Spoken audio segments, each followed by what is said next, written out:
What causes, say, heroin addiction? This is a really stupid question, right? It's obvious, we all know it. Heroin causes heroin addiction. Here's how it works. If you use heroin for 20 days, by day 21, your body would physically crave the drug ferociously because there are chemical hooks in the drug.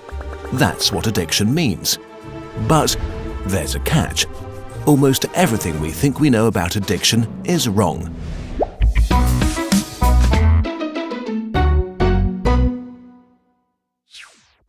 If you, for example, break your hip, you'll be taken to a hospital and you'll be given loads of diamorphine for weeks or even months. Diamorphine is heroin. It's in fact much stronger heroin than any addict can get on the street because it's not contaminated by all the stuff drug dealers dilute it with. There are people near you being given loads of deluxe heroin in hospitals right now, so at least some of them should become addicts.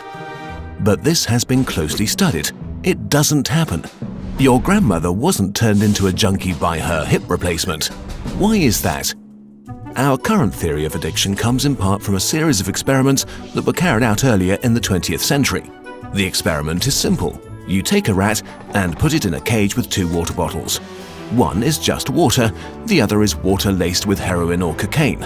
Almost every time you run this experiment, the rat will become obsessed with the drugged water and keep coming back for more and more until it kills itself. But in the 1970s, Bruce Alexander, a professor of psychology, noticed something odd about this experiment. The rat is put in the cage all alone. It has nothing to do but take the drugs.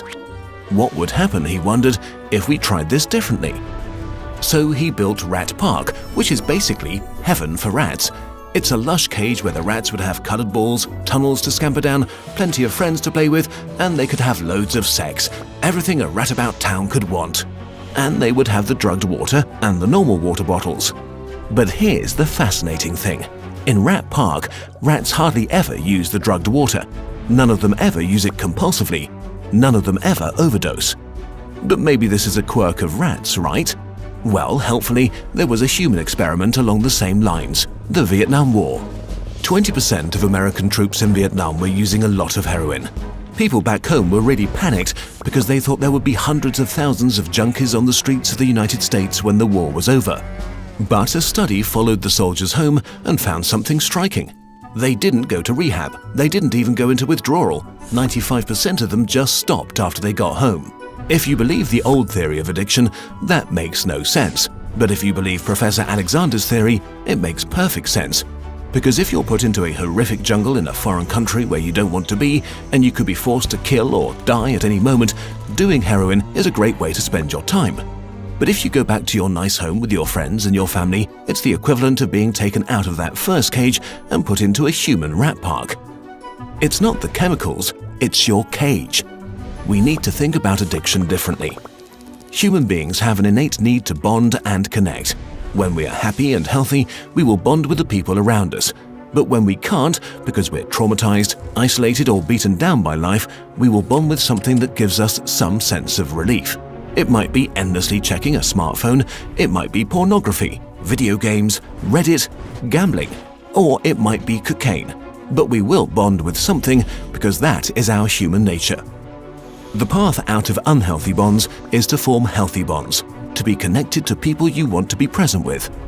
Addiction is just one symptom of the crisis of disconnection that's happening all around us. We all feel it.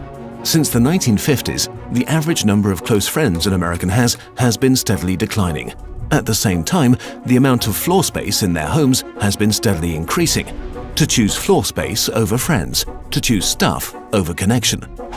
The war on drugs we've been fighting for almost a century now has made everything worse. Instead of helping people heal and getting their life together, we have cast them out from society. We have made it harder for them to get jobs and become stable. We take benefits and support away from them if we catch them with drugs. We throw them in prison cells, which are literally cages. We put people who are not well in a situation that makes them feel worse and hate them for not recovering. For too long, we've talked only about individual recovery from addiction. But we need now to talk about social recovery because something has gone wrong with us as a group. We have to build a society that looks a lot more like Rat Park and a lot less like those isolated cages. We are going to have to change the unnatural way we live and rediscover each other. The opposite of addiction is not sobriety. The opposite of addiction is connection. This video is a collaboration with Johan Hari, the author of the book Chasing the Scream, The First and Last Days of the War on Drugs. He was very kind to work with us on this video to spread the word. We recommend that you give the book a try. Our videos are made thanks to your support on patreon.com. If you want to help us make more of them, we really appreciate your support.